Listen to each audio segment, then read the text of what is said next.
quickly, I wanted to quickly introduce the event. My name is Alan Rouse, and I'm Executive Director of the Northern Virginia Conservation Trust.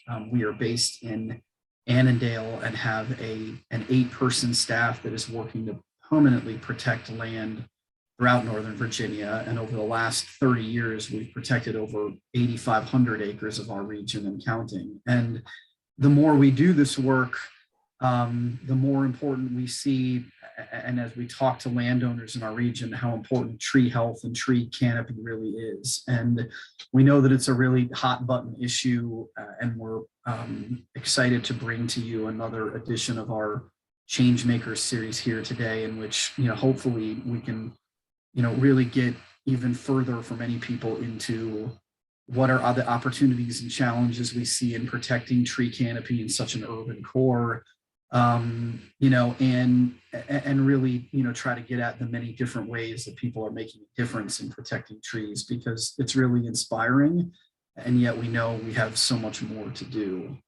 For NVCT's part, as we work with landowners to protect their property using conservation easements, primarily, we can hear from a landowner who wants to protect their property really in many ways because of one tree or 2 trees that mean a lot to them. And we also know that entire neighborhoods and communities are defined by some of their mature trees, and that keeping them, is in many ways akin to keeping their neighborhood and their community the way they've always known it and wanted it. And so this issue, I think, is taking on more and more importance, and is something that is really critical to the group here today that's with us. And so we're going to get moving on towards our panelists and introducing them. But did also just want to, close by saying, I think, the rush to develop, to build bigger houses and build infrastructure has really decimated mature tree canopy in our region. And, all 3 or 4 of the really close in county jurisdictions to the Beltway report strong and improving tree canopy on county-owned parklands, but really huge losses of tree canopy on private land. And that's really what we want to focus on today, and how we continue to make a difference in doing that. Planting new trees is great and very important, and we'll talk, I think, a lot about where we can do that effectively, but keeping mature trees standing has got to become a bigger focus, because it takes generations for young trees to provide the benefits that mature trees are providing us now. So with that, I'm going to turn it over to NVCT's Conservation Director, Matt Gerhardt, to frame out this discussion, introduce our panelists, and as our MC, get us going. And again, really thank you for being with us today, and hope everyone, aside from this last day and a half or so, is enjoying the spring bloom and renewal that is coming with another year that's beginning. Matt, over to you. Great. Yeah, thanks, Alan. And thanks everyone for joining us today. I'm super excited to introduce this panel. Briefly, as Alan mentioned, I'm our conservation director here at the Land Trust. And as a land trust, as a community group, we're focused on, every day getting out and trying to protect property, which we do acre by acre, inch by inch. You can see here some of the tools we use to do that typically. But we're working at a pretty small scale. And if anything you can take away from today, our work and the work of our partners here, is that a huge amount goes into protecting a tree. There's a lot behind the scenes that people don't see and they don't know, yet it does add up over time. And so part of where I get re-energized and excited is watching the layering of all these efforts. Today, we wanted to lift up and talk about some of the things that go beyond property protection, into restoration, policy, even marketing, social marketing. How can we get more people engaged in and excited about this particular mission that we're talking about today? So I'm just very excited to introduce the panelists. We've got here with us, and I'm going to talk a little bit about them. I would normally say, let them, they're not going to toot their own horns the way I want to. So I'm going to just give a brief bit about each one and then let them jump into their presentations. First, we've got Melody Staria Mobley, who is waving to you from her forest setting.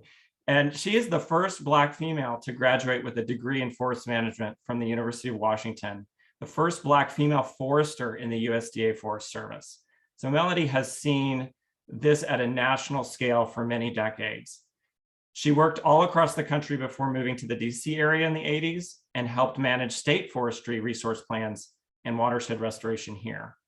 Since retiring, she spends her time in Arlington, working on a variety of efforts, teaching elementary school science, serving on the school system science advisory committee. And today she's here as a member of the board of Eco Action Arlington, who has a very tree-focused mission. And she's also a commissioner on the county's Forestry and Natural Resources Commission. So that's Melody. And after her, you'll hear from Margaret Fisher. So we're kind of going local to statewide and bigger here.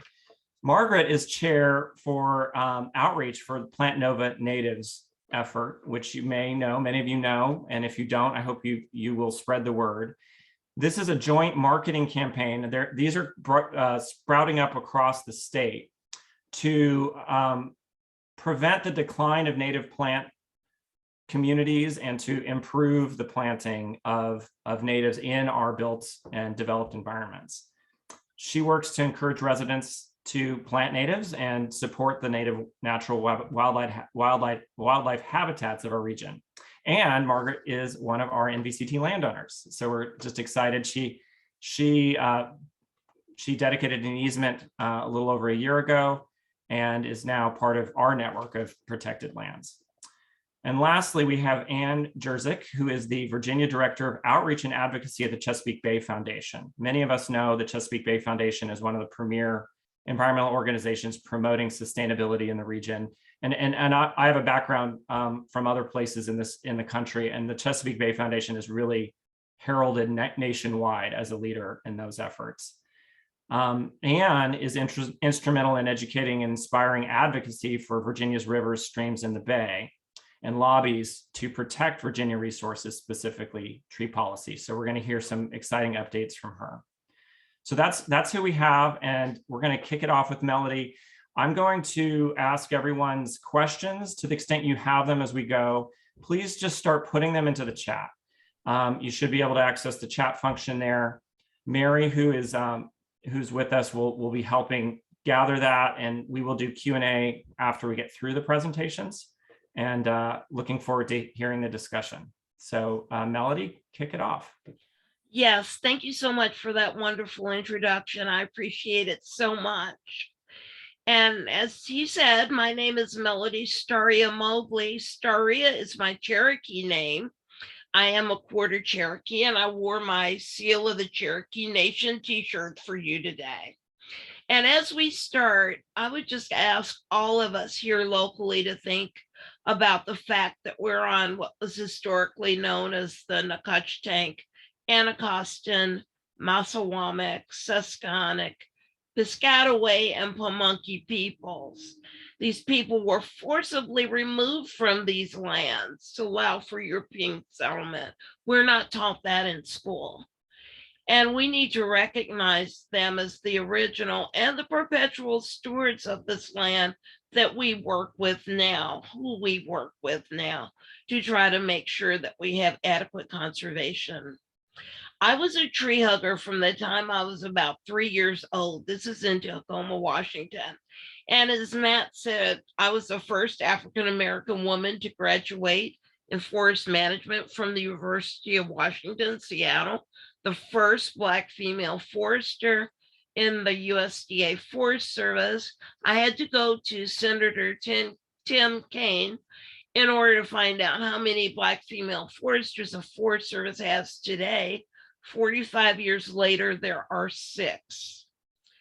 It's very important that we have all kinds of people, not just sitting at the table when we're making conservation decisions, but actually having a voice, being able to speak their alternatives and be heard. I share this picture with you because another thing about me that might give me a little bit more credibility with you, my uniforms are in the Smithsonian National Museum of African American History and Culture. This is one of the museums that they have in their collections. I was about 19. My name is also on the Wall of Honor in the National Museum of the American Indian for my work that I've done in natural resource conservation with the tribes. So I'd never heard about the Forest Service when I went to forestry school. I had transferred from Kentucky and the wildlife program was taught in the College of Forest Resources. I started seeing these big trucks full of trees, and I started seeing clear cuts. Clearly, this is not the best thing to do for the environment, to take all the vegetation off of a very, very steep slope, or remove most of the vegetation around a drainage or a stream. I don't know if you can see my cursor or not, but this is the drainage. So all of the soils and other materials will move down into the stream, ruining the habitat for fish and other wildlife and leading to catastrophic wipeouts. The Forest Service gives, well, you think of them as permits, I guess that's the best way to say. They charge the ranchers a tiny bit of money to put their cattle on the land. And that's me with one of my horses going out to administer a cattle permit. And if you look on the left and the right, this is not Forest Service system land, but you can see the impact that cattle can have on the land, especially in restricted spaces. So they can do a lot of damage.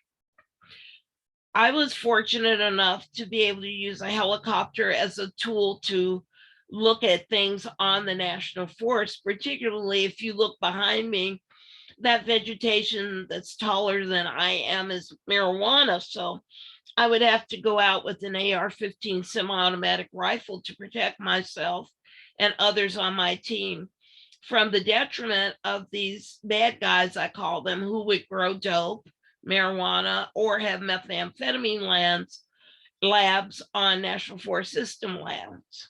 This is not only bad for the environment, but it's very dangerous for the public to go into these areas. Also, one of the things that really started changing my mind, I talked about seeing all the trees stripped away. I talked about cattle being on the land. I talked about the detriment to the land of illegal drug producers.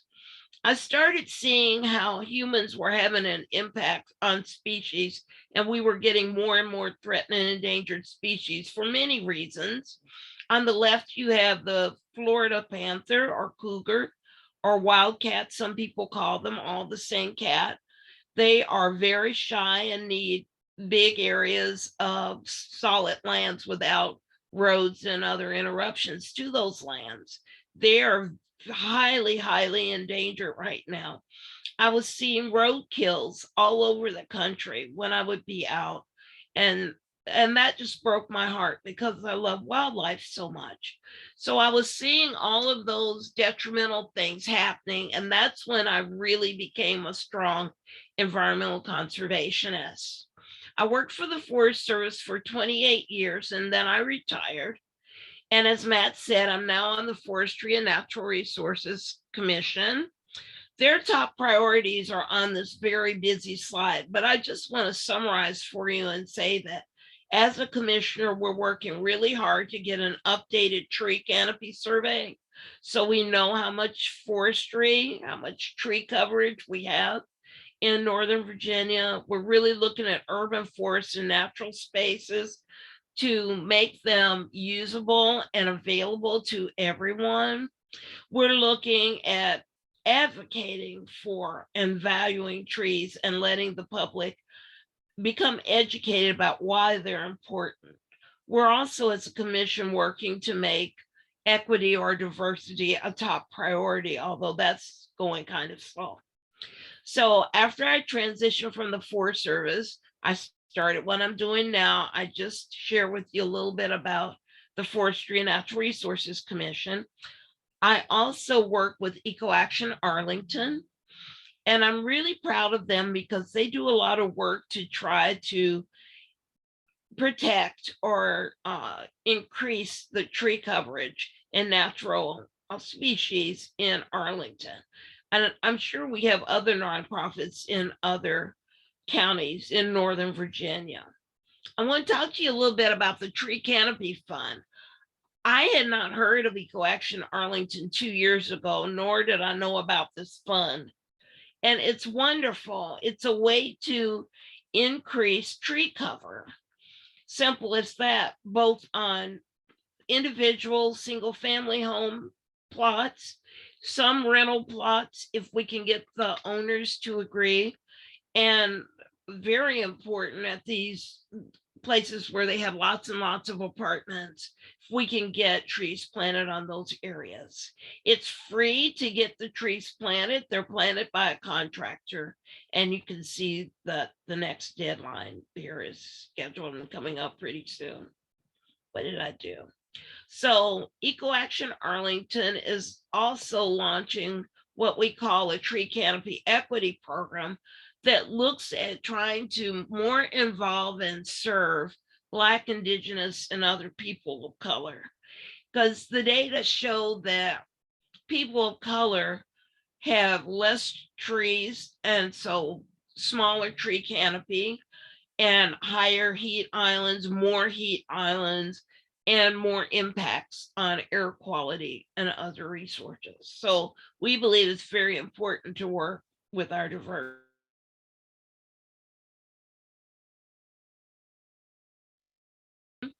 I make all these slides available to Matt, and if you need this information, you can also contact me directly, or you can Google EcoAction Arlington and it's available right there. So in addition to working with the commission and EcoAction Arlington, I teach twice a week for about 4 hours each time. And I sometimes just go into a school. Here I'm reading a book about Mae Jemison, the first African-American female astronaut.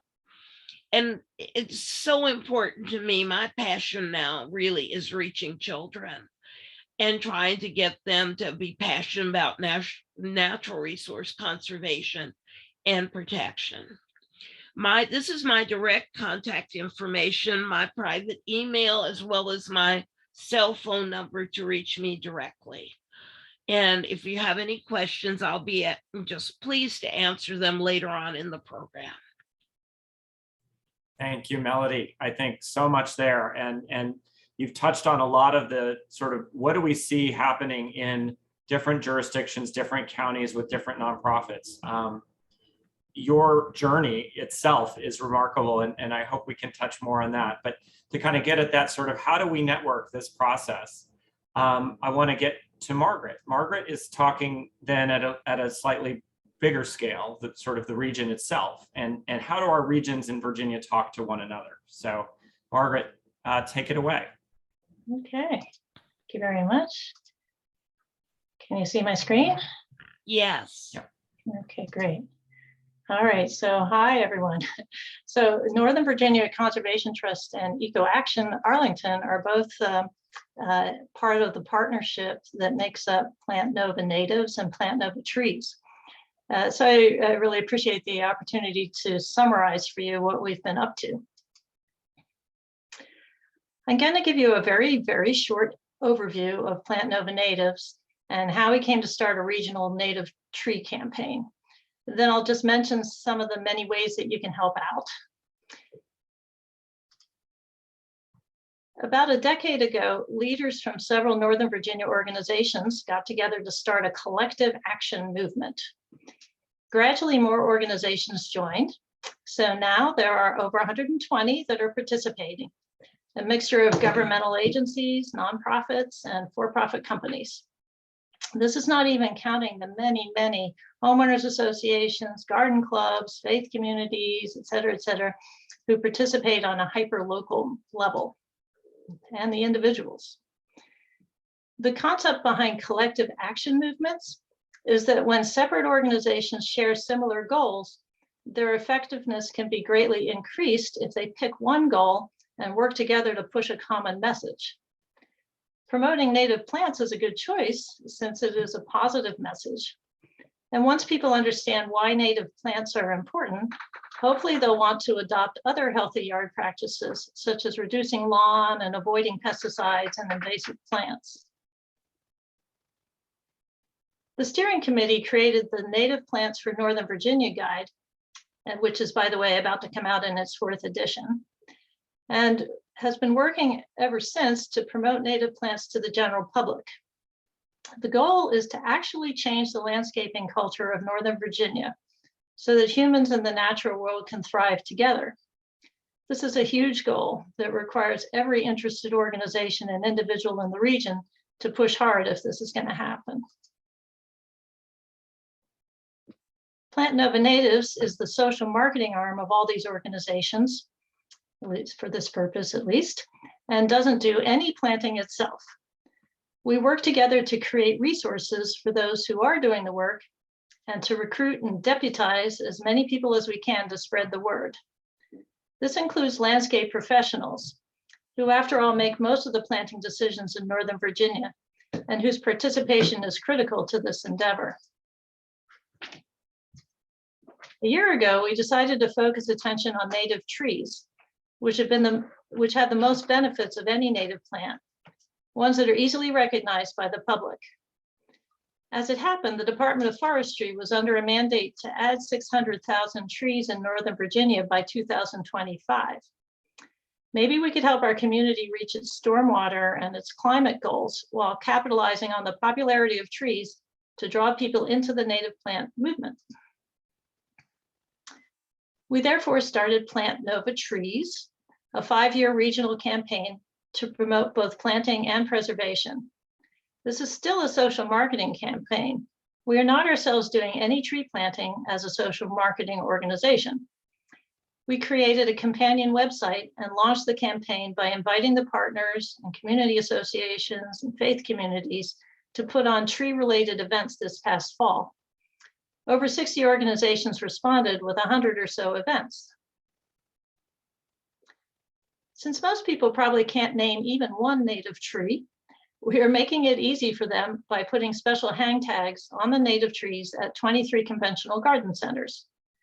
We already had over 50 volunteers putting red stickers on the other native plants. So now all you have to do is walk down the aisles and look for the red stickers. We've tried to lay out our website to make it easy for everyone to find the resources they need, whether it be sources of trees or free services or any other help. For example, we created an electronic hotline to get personalized advice about which native tree to buy. We've printed thousands of stickers and brochures, and we'd love to see the stickers plastered all over Northern Virginia. So each of you could help with that. We have volunteers who have the stickers and brochures at their houses, and they can mail them to you upon request. If you'd like to put up signs and have a place to display them, we'll order them for you at the nearest Staples store, and all you have to do is go pick them up. You can get these things by filling out a little form on our website. Where new trees are needed the most is on private land, as we heard, and social marketing is aimed at that. We hope that volunteers in community associations and faith communities, businesses, and neighborhoods will step forward to organize planting events throughout the region. Our website has information about how to go about that. It's pretty obvious that planting a small tree does not make up for losing a mature one. And planting 600,000 small trees does not make up for losing 3 million others, which is a rough estimate of how many are endangered just by invasive non-native vines in Northern Virginia. So we are inviting everyone to become a tree rescuer and go around their neighborhood looking for these endangered trees and dropping off brochures to alert the owners, who hopefully will take action to save them. We're hopeful that our neighbor-to-neighbor approach will have other benefits. People may come to value their trees more and to understand the concept of native versus invasive plants and why it's so important to avoid planting the latter.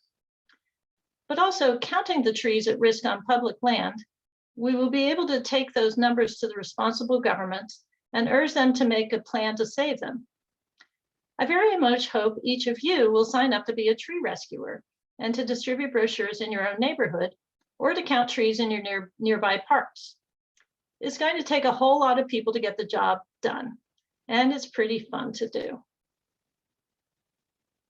We've been mapping the areas where people have been counting trees at risk. You can see this on our website. Naturally, volunteers are getting fired up about clipping those vines. So we've been helping them find organizations such as Fairfax County Park Authority and VDOT, by the way, that they can volunteer for.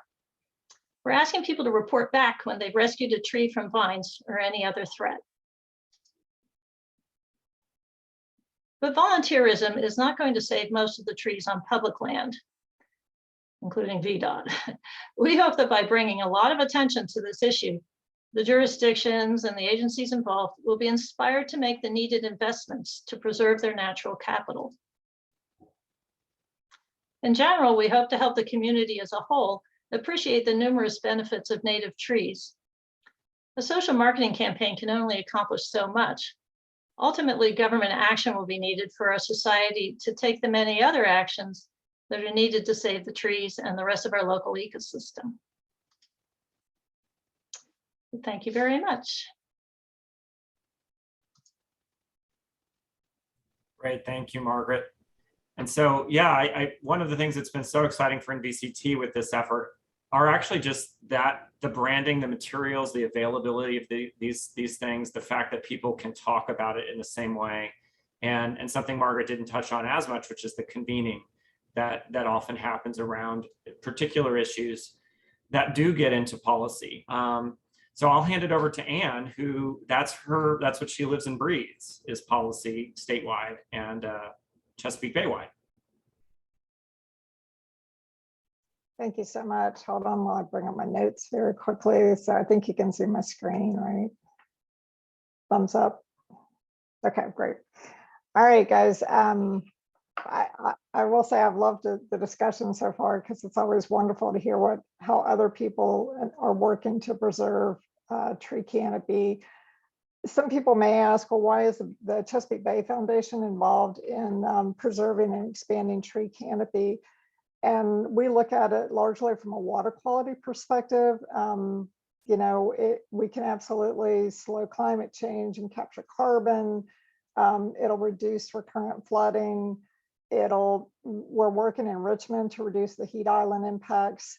You know, the trees clean the air of harmful particulates, but from a water quality perspective, I want you to think about 1 acre of pavement, like a retail parking lot. That a 1-inch rain will release 27,000 gallons of stormwater runoff off of that parking lot. You compare that to an acre of forest, and you're only going to get 750 gallons of water runoff. So from our perspective, we want as much tree canopy as we can possibly get. And I'll just say, despite all those benefits that I ran through, we are losing canopy at a pretty, I'll just say, staggering level. It's pretty appalling. In Virginia, they've just finished doing the 2014 to 2018 canopy assessment. This is something the Chesapeake Bay program, not the foundation, the Chesapeake Bay program paid for. And so now we've got 1 meter resolution data, and that's when these localities are going to do their updated tree canopy assessments, they're going to have much better, much finer resolution. But in the Bay watershed specifically, we've lost almost 190,000 acres over the last 4 years.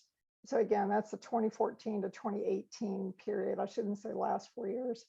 Of that, about 20,000 acres went to development, but we've gained some in the urban and suburban tree canopy. And the reason for that is, like, we've gone from forest to a subdivision, and then once the subdivision plants trees, that's considered urban and suburban, or trees over turf. I'll just mention that this all happened before we had large-scale utility solar. These numbers happened before the expansion of I-64 and I-95. So you can imagine what the trend is going to look like when the new analysis comes out for 2018 and 2022. So what are we doing to try to stop this? Yeah, I'll just start with that Virginia is a Dillon rule state. It means that the General Assembly, the legislators, must give authority to local governments, unless it's mandatory, and very few things that come out of the General Assembly are mandatory, then the local government adopts an ordinance, right? So that's what we're working on. And that's why we feel like we've got to work at the state level, because these two pieces of code, the replacement of trees during development and the conservation of trees during the development process, have some pretty limiting, they have some limitations. I'll stop there. So the first is just a quick example, the replacement of trees during development. That's section J.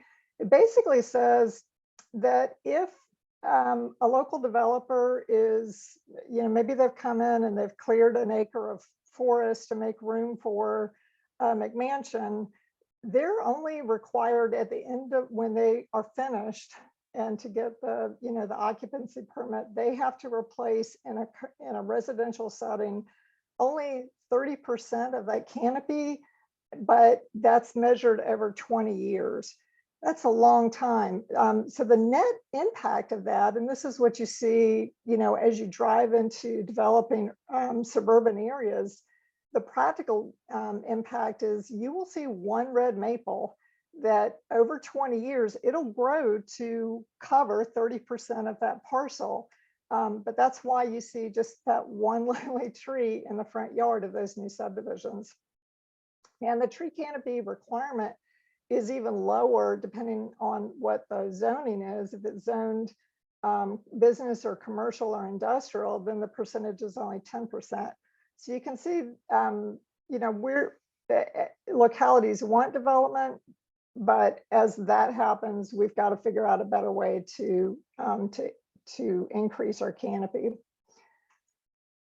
So the other thing that, at least from a statewide perspective, that's wrong with the existing code is that the section that deals with conservation and preservation of trees, so that's what Arlington is currently working under, right? So that's what created that tree fund that Melody spoke of, that's the, that fund is created by this 961.1 piece of code, but only localities in Planning District 8 have access to that code, right? No other localities across the state can, for instance, create a tree fund. We need that to pass that language. So I'll just take you back to 2021. We asked for a bill that would give local governments the additional authority to expand those canopy percentages that I talked about in section J. If they were trying to improve water quality, if it was part of their comprehensive plan, or if they were trying to deal with a heat island impact or a tree equity in low-income neighborhoods. So, we said if one of these conditions exists, then the local government should be able to establish its own canopy goals.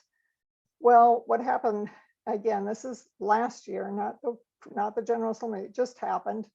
That bill died in committee, and it had a reenactment clause that said, hey, you have to get all the stakeholders together, and together you want to draft the legislation that's going to be brought forward for the 2022 General Assembly session.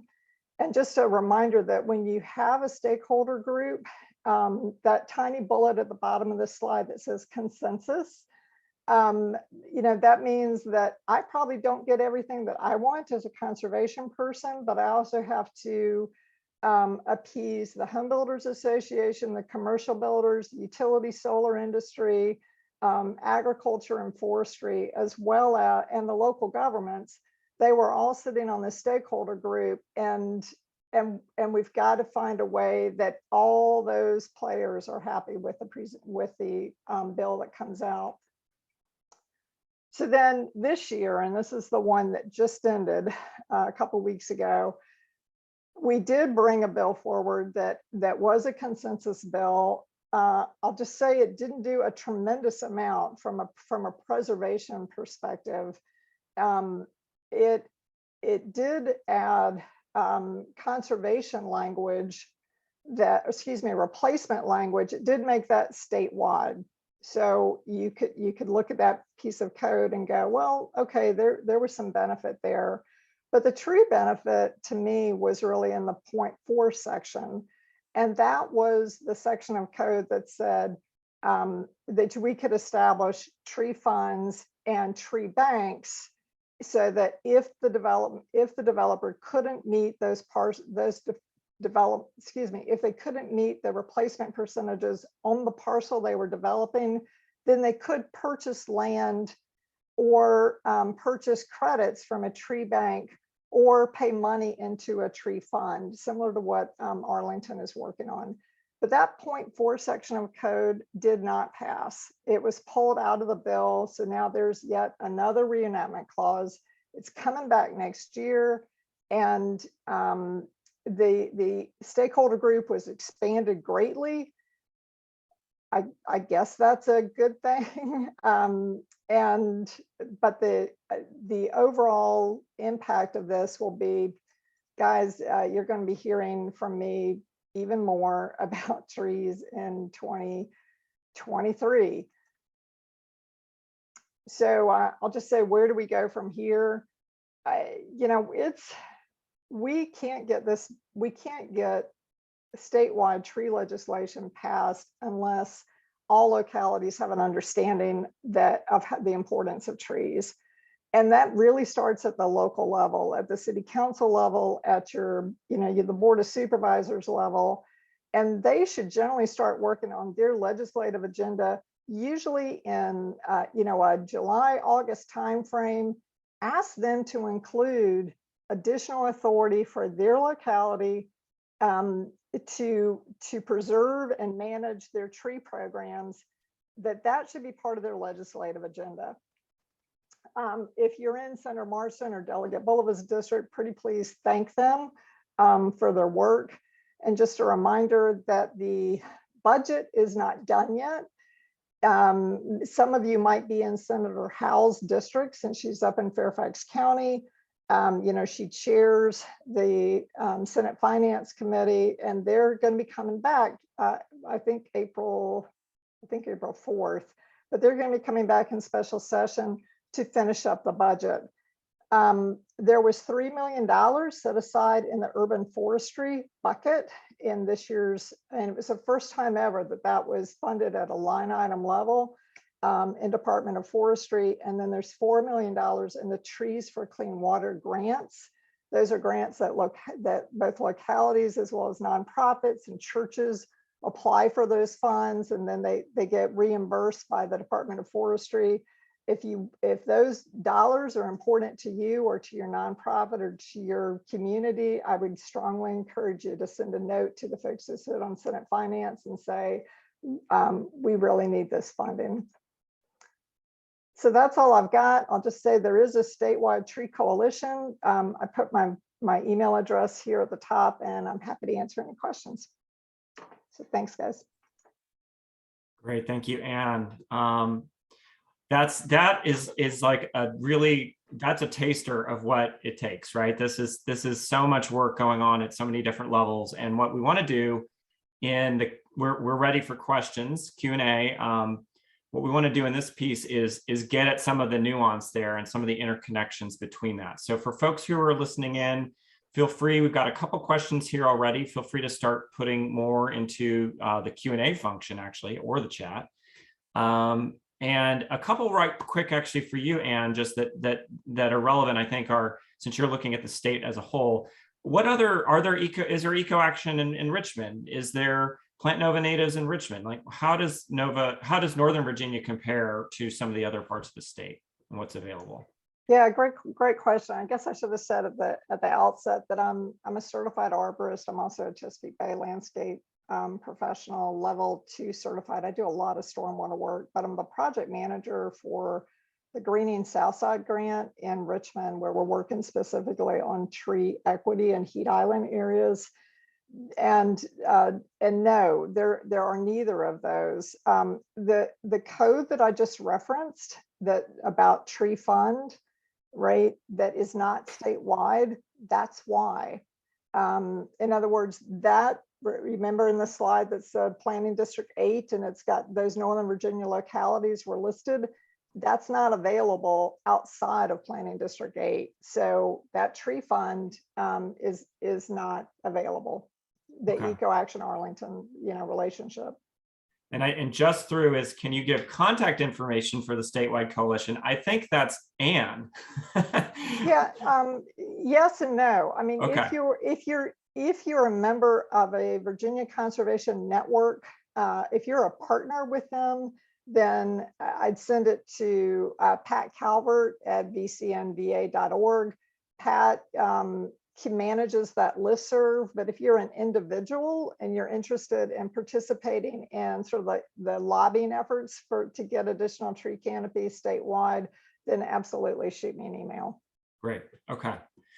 Well, that captures a little bit of sort of the diversity in the state. I think a question came in, actually, Margaret, about the landscaping and gardening community, is sort of who do you work with? And I think, don't necessarily go through the list, but I guess for folks who might be listening in and thinking, like, how can I get somebody else involved?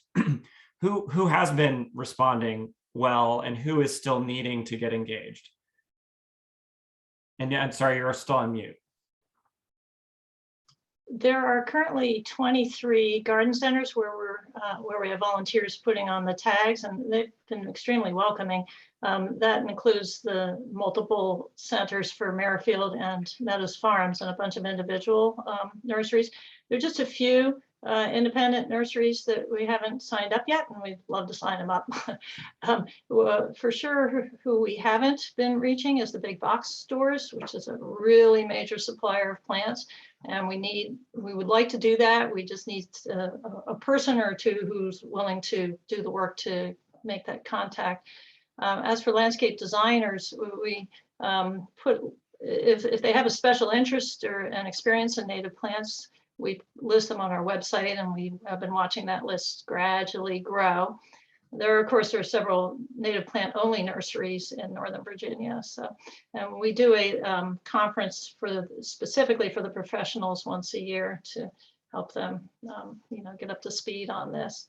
I just want to mention, by the way, and there is a capital area native equivalent to Plant Nova Natives, but I guess it's relatively new. But they do have a guide. Yeah, that's right. I was just going to say, we absolutely have the beautiful Capital Native Plant Guide. We just don't have sort of that organized, tagging, et cetera, in the Richmond area. And Margaret, while you're on that theme, I guess, big box comes to my mind too quickly, as not only are they not helping, they're in many cases selling invasive plants to people who love English ivy. I know many of us on this session, you either know this or maybe some don't, but what is our elevator talk about why actually it needs to be native? I mean, why is this a native tree campaign and not just plant trees, any tree, anywhere? Yes, that's important to explain. And by the way, all the conventional nurseries sell plenty of invasives, by the way. It's just that they're also doing more and more natives. Well, I've always found the way to explain this that grabs people is to say, well, the birds come to your feeders because the adults can eat seeds, but their babies need to eat insects, especially caterpillars, and caterpillars have to eat the plants they evolved with. So in other words, native plants, if you don't have native plants, you won't have caterpillars, and that means you won't have birds. That's my elevator speech. That's the elevator speech. Great. I like that it connects to the rest of the picture. And more people I think are starting to learn to love bees and other small critters that aren't as charismatic, we say, as say a polar bear. Melody, to get back to you, I guess a couple things on that front are what is it that you find engages people in a different way? You know, we've talked already, several of you have talked about the need to get more people involved on the issue and to get them involved in new ways. And you specifically speak to new ways to get a diverse group of people involved and just even a different way to relate to the environment. And what do you think on that? For me, the big thing is taking people out in nature and getting them to find the value of it in that way, so it touches their hearts. Another way is to reach the children as young as possible and explain to them in simple ways that we have one planet and that all of these natural resources are interrelated. And if we lose one, we can lose the whole ecosystem. We just don't have the science and know every little thing about every ecosystem. It's a challenge still. We have a lot more to do. And the kids, my kids, I call them, the ones I teach, often go home and tell their parents, you know, Miss Mobley said this and it's important, and I want to go to the park this weekend and look at trees.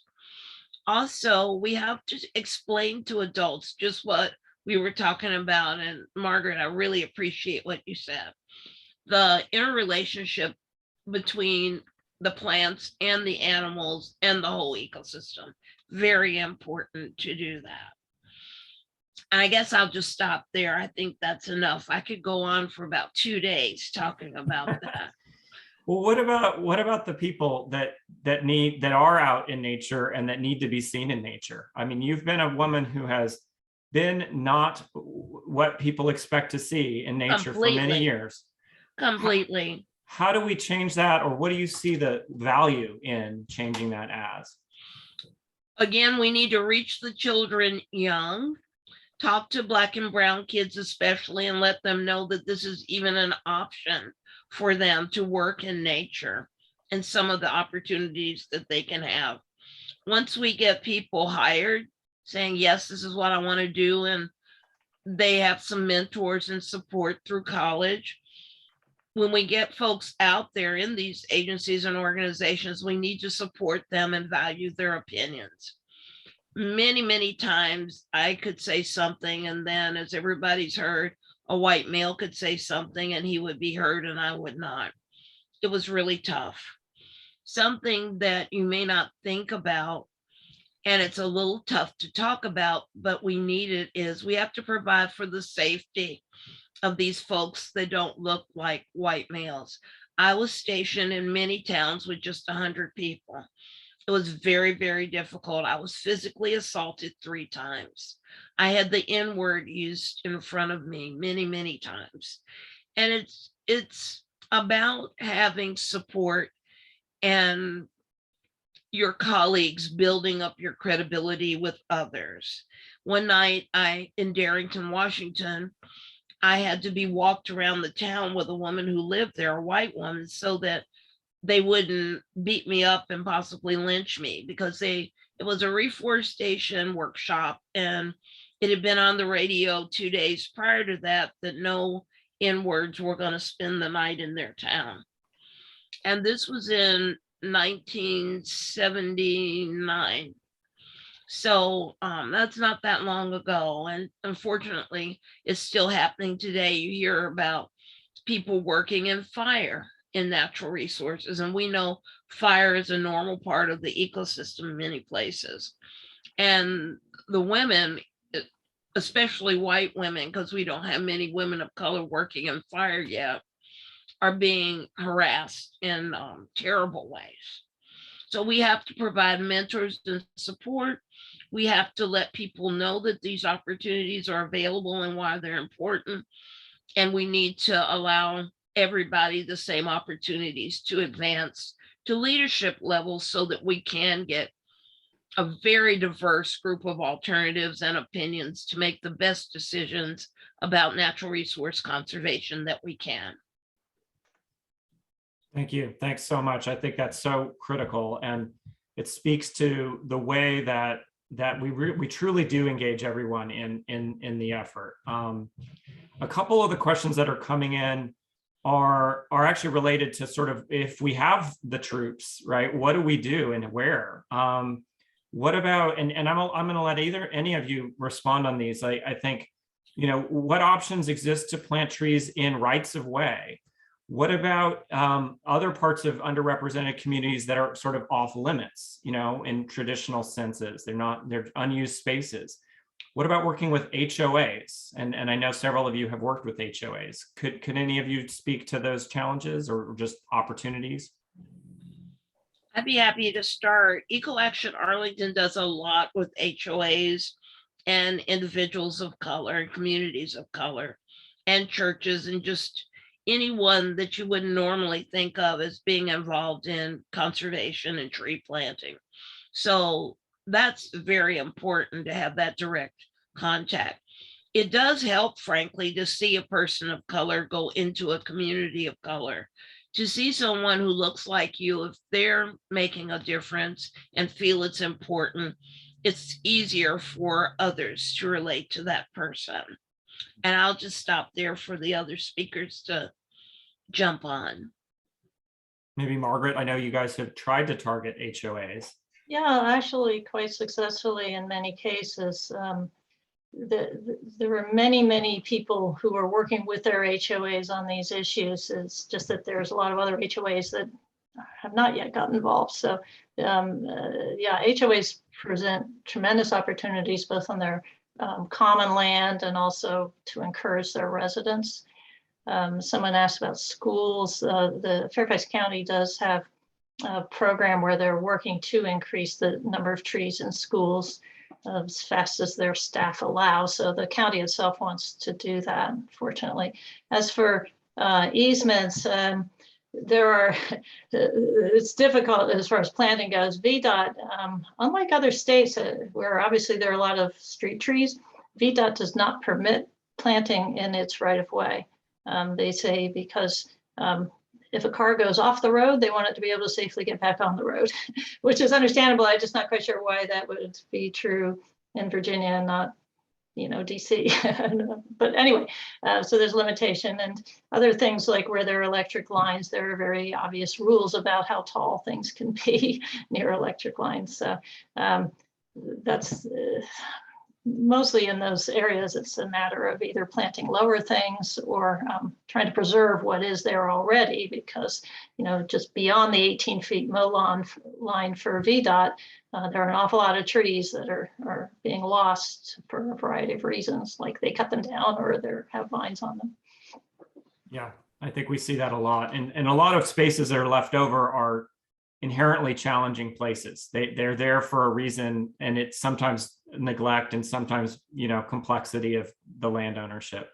A couple last questions. I do want to touch on something Anne said, and we actually got a question in about what sort of regulatory change might be needed to better facilitate more conservation trusts. Now I think that could be brought into sort of these ideas of tree banks, tree funds.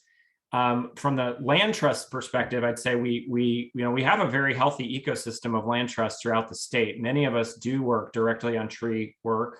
Some of us do more in the way of restoration and replanting. Others focus more on public access. So we don't necessarily always need more organizations, but we need more resources, certainly. And we definitely need more grant funding.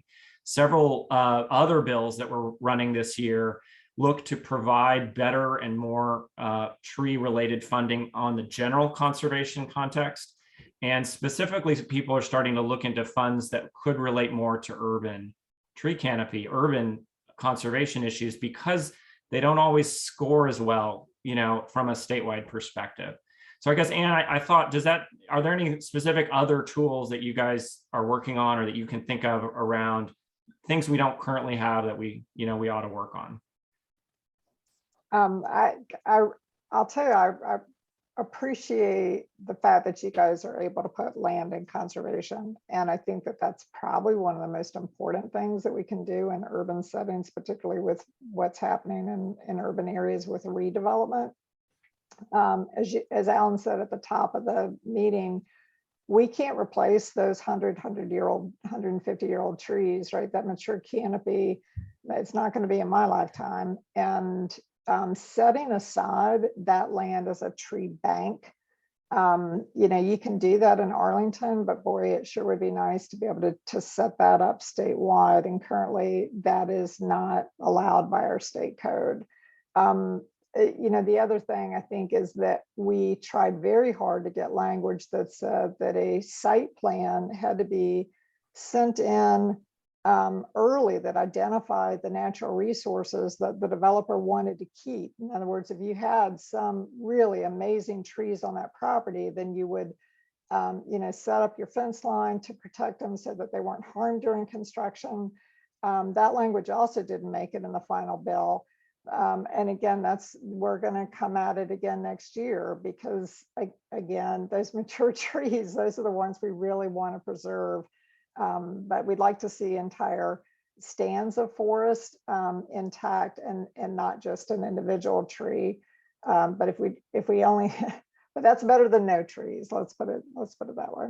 Yeah, I agree. And we on a couple other comments around the tax benefit side, when you go through the effort of a conservation easement, which is a big effort, you can get certain kinds of benefits, but there are some opportunities, we think, for other kinds of programs to give, you know, people who are doing the right thing a little bit of some relief, either property tax or stormwater utility kinds of credits. And so a lot of activities out there to try to generate more incentives, because at the end of the day, some people do need to be actively incentivized to keep their canopy. We're running right up against the time. I think we could have this conversation for, I do think, for several more hours. I want to, you know, we've got a bunch of questions here we did not get to, and I will say, for those who have comments in the chat or the questions, we will make sure we get out to our panelists those questions, and any answers we can get together, we will get back out to you all. I think we have contact information for you. I really want to thank our panelists and just really appreciate the work you're doing and the ability for us to connect on this issue. And I'll just hand it to Alan for any last thoughts. Yeah, I mean, I think, Matt, you said it well. I mean, this is a very broad topic, and there's a lot of ways getting at it. We could have probably had an entire session on, you know, what climate change is doing to our mature tree canopy, and how if you're not an active participant in keeping your mature trees healthy, then when an arborist comes and looks at it, it isn't healthy, and it could be, you know, pinned as a safety risk, because, you know, the roots of that you know, system are compromised, or climate change and our own weather patterns have stressed that tree. So there's there are so many ways to get at this issue, and even in looking down the list of attendees here, there's so many partners and friends who are engaged in this work regularly that we want to continue to have these conversations with, and it probably needs to happen in person and potentially, you know, more frequently. And so I think we're going to take that into under advisement as well, given that each region is different, but at a statewide level, you know, there's also going to continue to be, I think, challenges probably in moving statewide legislation, just given what different jurisdictions need and call a priority. And that may mean that from a local government level, we've got more work to do to expand that out further to where, it's slowly, growing throughout the state, and you're building that kind of power. So much more to come. And like Matt said, a lot of really good comments in the chat. So we appreciate everybody being with us today. It's clear that protection of trees is really a passion for many people in our world, and it's even, I think, given us an impetus to be working more closely together with partners who do so much work that dovetails with what we all do. So appreciate everyone being with us today. We will be back in touch with answers to many of the questions that you all have had, and we hope you will reach out to each of our panelists individually or to NVCT, and we'll put you in touch with them to continue the conversation. Have a great afternoon, everybody.